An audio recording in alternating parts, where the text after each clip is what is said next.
Welcome to Liberty, Dicta, and Force, Why Liberty Brings Out the Best in People and How Government Brings Out the Worst. Written by Louis Carabini, narrated by Daniel Bennett. Introduction. In the summer of 1961, I was returning from a fishing trip with my friend George Vermillion. We were both in our early 30s. George was a pharmacist, and I worked for Park Davis, a pharmaceutical company. We had been fishing in Mexico, and George was driving us back home to Long Beach, California, a trip that would take about 3 hours. During the drive, I told him, it was more like a confession, I had never registered to vote and was embarrassed about not knowing the difference between a Democrat and a Republican. I thought it was time I learned about politics and joined the crowd. But most of all, I wanted to avoid embarrassment when questioned about my political affiliation. My main interest outside of family affairs was science. Politics and economics were too esoteric for my taste. Other than the required courses, my classes in college were in the biological sciences. George was the perfect person to ask about politics, given that his father, George "Red" Vermillion, a Democrat, had been the mayor of Long Beach from 1954 to 1957, and his mother was the president of the Long Beach Republican Club. Imagine growing up in that household. So, George began explaining things to me.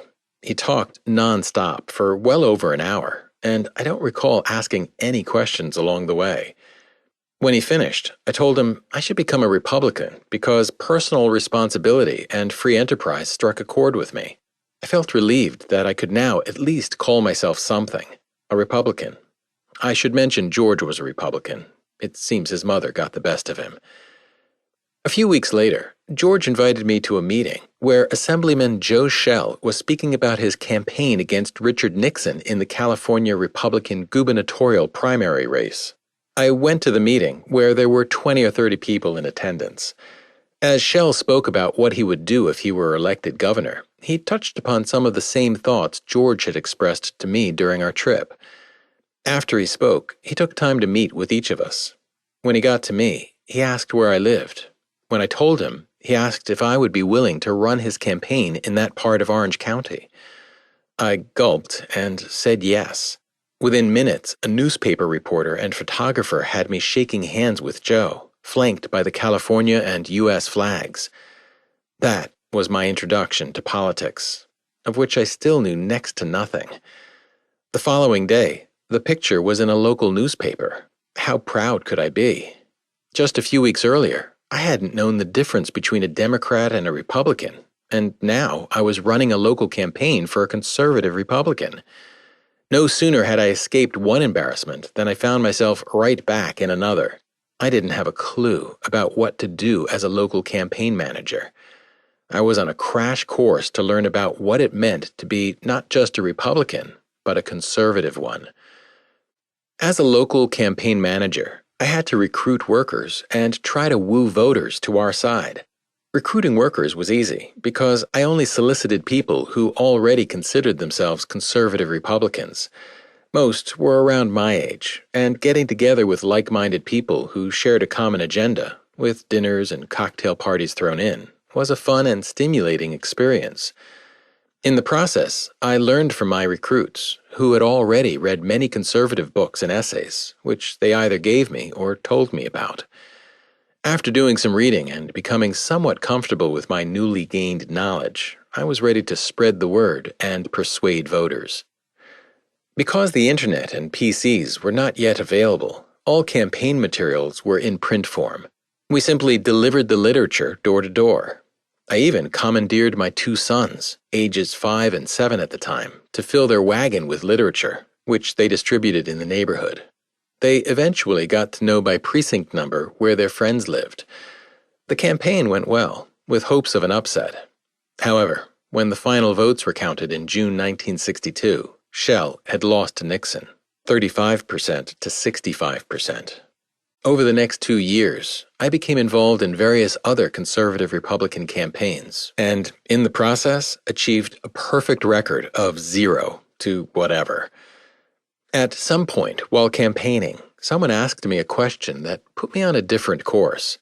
If your free enterprise system is so great, Then what about schools, roads, laws, and justice? I don't remember my answer, but that question was just too simple and fundamental for me not to have considered it when I first got involved in politics. I would like to think the question was at the back of my mind from the beginning, and that I had just hoped no one would ask. More likely, though, I had feared the answers might cause me to doubt, or even reject the efficacy of free markets. Nevertheless, there I stood, shifting from where I was a few months earlier, when I had wondered, what is the difference between a Republican and a Democrat, to now wondering, is there a difference?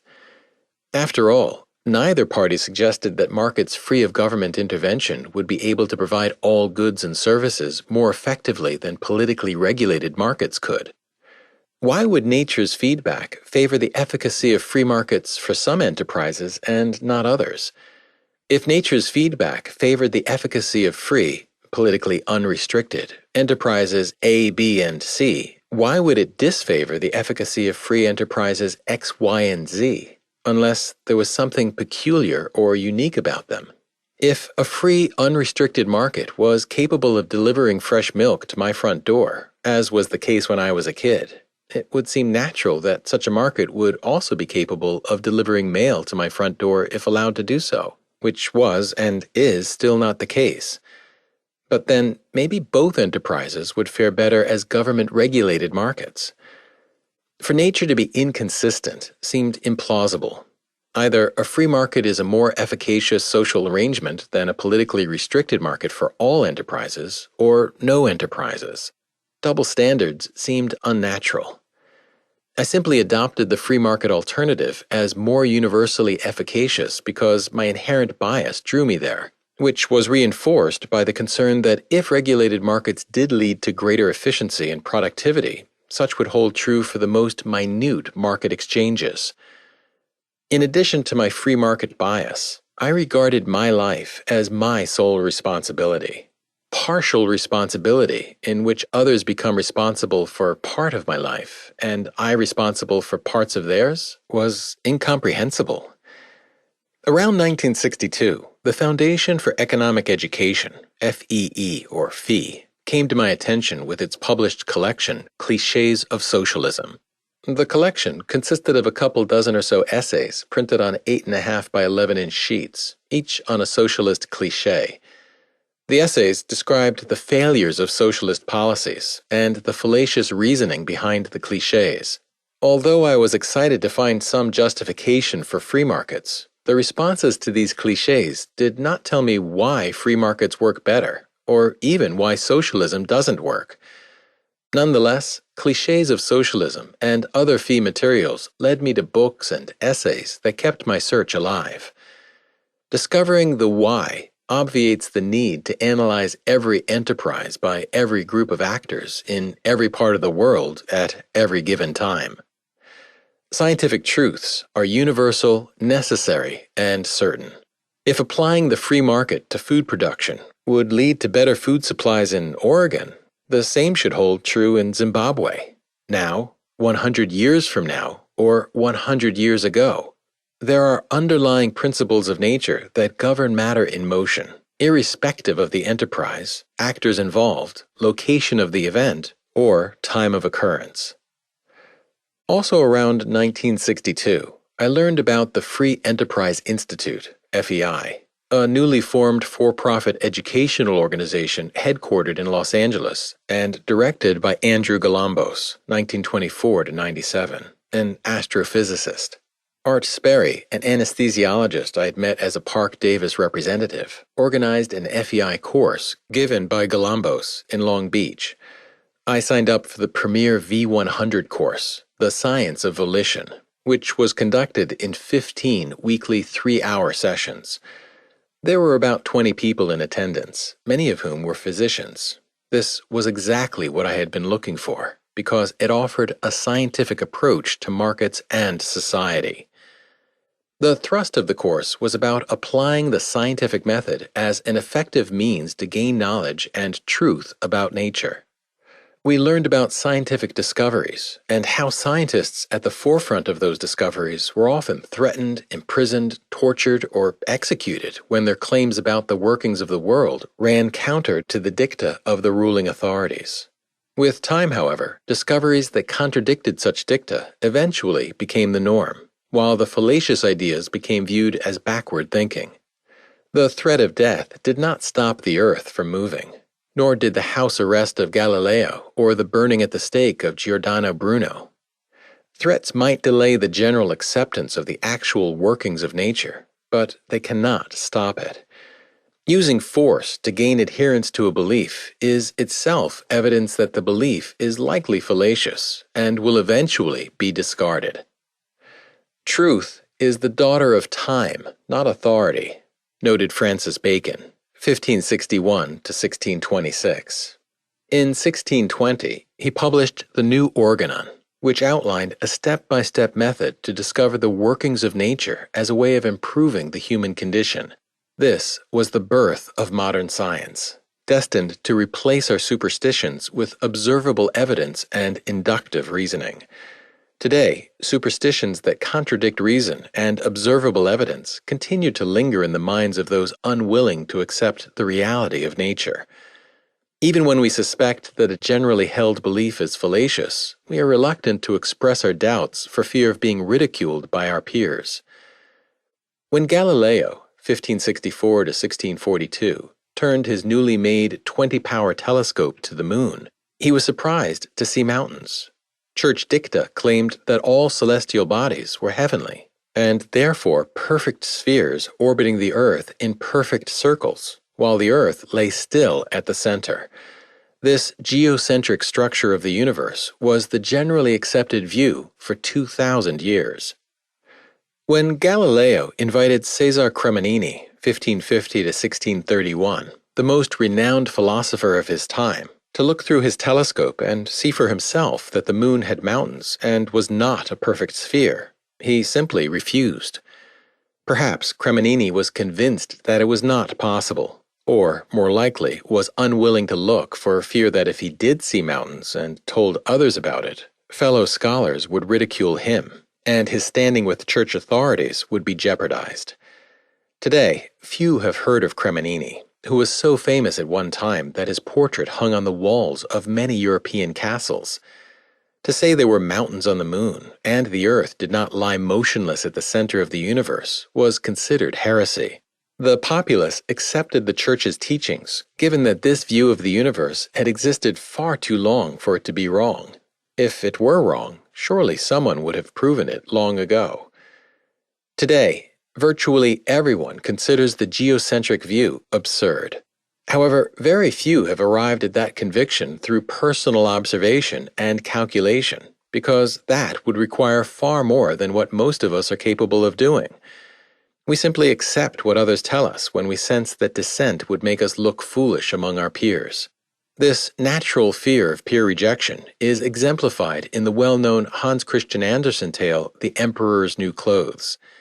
In that story, onlookers, for fear of looking stupid amid their peers, are reluctant to express what they see as the emperor parades down the street showing off his new clothes.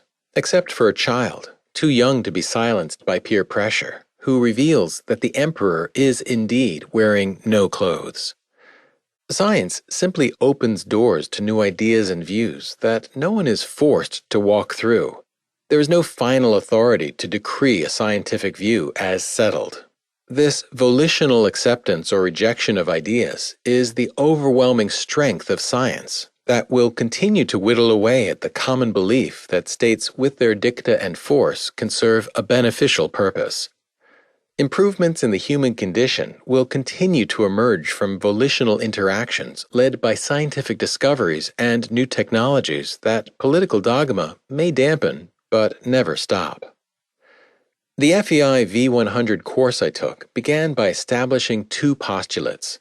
All volitional beings live to pursue happiness, and all moral pursuits of happiness are equally valid. Underlying the first postulate is the innate driving force of living organisms, self-interest. At that time, the monumental work of evolutionary biologists George Williams and William Hamilton, confirming the genetic selfish nature of animals, had yet to be published. Adam Smith, 1723 to 90, and others had suggested man's selfish nature, but rigorous genetic studies confirming such insights would not appear until later. If people act in their own self-interest, why would anyone ever act morally or civilly without being forced to do so? This is perhaps the greatest misconception held by those trapped in the political box, wherein selfishness is erroneously understood to be in opposition to morality, cooperation, and social order. Selfishness, in fact, is the quintessential attribute that leads to cooperation and improvement of the human condition. Without selfishness, morality and cooperation would have no meaning, and life itself would be devoid of value. Selfishness is not, as often characterized, a quantitative attribute subject to degrees, such as too selfish or greedy. The indispensable selfish nature of living matter will be discussed in Chapter 3. The implied notion that political authorities are necessary stems from the general belief that humans, if left to their own devices, will give rise to a society of all against all, as Thomas Hobbes asserted. Hobbes was mistaken, as was James Madison, who claimed if men were angels, no government would be necessary. Hobbes and Madison imply by their statements that governments are needed to curtail man's worst behavior. However, in actual practice, governments instead encourage man's worst behavior. Nature doesn't care about bringing out the best or the worst in people. The feedback that follows our actions guides us to either repeat or avoid certain acts in the pursuit of well-being. Positive feedback leads us toward repetition, while negative feedback leads us away. However, government provides a political safe harbor for the most aberrant acts committed on its behalf. When acting within this safe harbor, an actor can avoid the personal negative feedback of rejection and injury that he or she would otherwise face when acting outside it. With the full force of the state behind them, the lowest minion can act with impunity. The personal impunity from the most aberrant conduct is just one example of how government brings out the worst in people. The win-lose combative nature of the political world encourages uncivil conduct which is accepted as the social norm. Outside that world is a win-win volitional environment wherein civil conduct is encouraged and accepted as the social norm. As will be discussed in Chapters 2 and 8, people, for the most part, conduct themselves consistent with the accepted social norm of the arena in which they are operating. A person acting uncivilly, using dicta and force, when in the political arena will revert naturally to civil conduct using volition when operating outside that arena. There have been more than 100 political parties in the United States throughout its history, with about 30 still active. And there are a few hundred more governing or trying to govern people's lives in virtually every other corner of the world. The bickering between and within these ruling groups only concerns how best to rule their designated subjects, with each political group having as its essential common theme the use of dicta and force to gain obedience. Political schemes have titles that sound appealing because titles that actually describe what they entail would attract few followers. Communism, socialism, liberalism, and democracy are very humanitarian-sounding political names. They connote community, social interaction, liberty, and self-governance respectively, with an umbrella of human decency and kindness. However, the actions taken by those involved in such schemes can be as ruthless, brutal, and inhumane as the acts committed by those in schemes carrying names that connote what they actually do. In the convoluted world of politics, those who abhor plunder, wars, and the subjugation of their fellow men by government, while minding their own business, are labeled dangerous and tyrannical. In the world of politics, the clever use of words can twist the minds of even the most thoughtful person into accepting and endorsing schemes that would otherwise defy their basic sense of decency. I escaped the political box in 1964, and the views expressed here come from outside the world of politics and government. I invite you to escape that box as well. If you have already done so, I hope you will find further reinforcement here for having made that decision. The thrust of this book is not about changing public policies, limiting or abolishing government, fixing America, or trying to change the world. Nor is this book about a crisis or the notion that if we don't do something soon, civilization will collapse. I hope to convey an appreciation of liberty as the natural common sense way to view the social world and interact within it. The inherent moral compass that guides our behavior in private matters can serve us just as well in public matters. While political governments are constructs of disutility that cannot serve a useful social purpose, I consider political intervention to limit or abolish them as counterproductive, since such activity endorses the use of dicta and force, which is the very reason political governments are constructs of disutility in the first place. Advancing social ideas that do not demand obedience or compliance requires far more personal patience than simply forcing others to comply via the political ballot box. Nevertheless, by way of volition, the widely held idea that dicta and force can serve a useful purpose will eventually fade into backward thinking in the so-called public sector, as it has in the private sector. Time, nature, reason, and the human spirit will see to that. Irrespective of good intentions or the approval by consensus, nature's unrelenting feedback will gradually drive ruling political authorities to extinction. Reason may be a small force, but it is constant, and works always in one direction, while the forces of unreason destroy one another in futile strife. Bertrand Russell, 1872 to 1970. Liberty is a self-actualized mindset of seeing and enjoying the grandeur of nature and humanity in a way that is not accessible to those adhering to politics and government. As miraculous as the universe is, it is not beyond the workings of nature, and to expect political governments to be able to defy its laws with dicta and force is to expect the unnatural. A fundamental yet simple tenet of liberty and life is that no one owes you anything. That includes kindness, food, healthcare, education, and respect. The beauty of this tenet is that others, when left to their own devices, are inclined to respond with kindness, food, healthcare, education, and respect, without even being asked. My endless gratitude goes to all those minding their own business while caring for my every need. The belief that government can force these benefactors to take better care of me and you is a deep-seated, fallacious, and detrimental notion that those in the political world embrace. For the most part, each chapter of this book comprises a standalone discussion. Chapter 1, The Political Box, discusses why so many people remain trapped in a political box, holding firmly to the illusion that politics and government serve a beneficial social function. Chapter 2, Barbaric Civility, discusses the duality of standards of conduct in which people condone dastardly conduct in public, political matters that they would never think of using in their personal affairs. Chapter 3, Doing Good, Nice Guys Finish First, discusses the selfish nature of living organisms and the natural selection of human cooperation over force as a more adaptive behavior for surviving and propagating.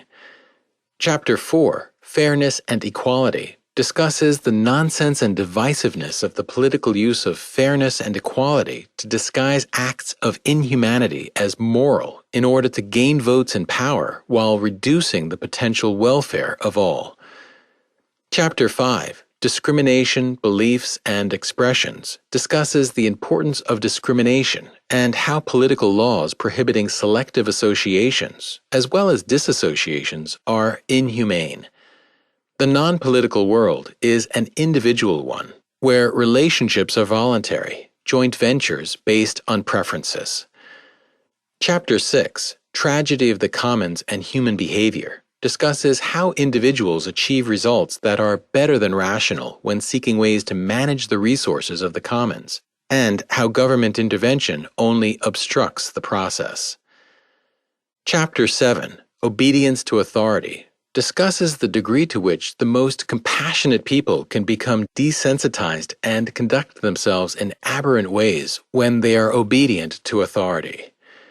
Chapter 8, Complexity, Adaptation, and Order, Visualizing the Invisible Hand, discusses the multifaceted revolutionary new science of complexity theory, also called chaos theory, that shows why the political top-down ordering of society is disruptive to social order.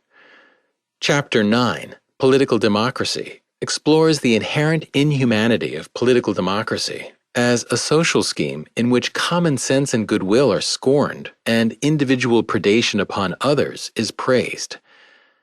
Chapter 10, A Better Life, A Better World, concludes the discussion and considers finding purpose in life while trying to make the world a better place.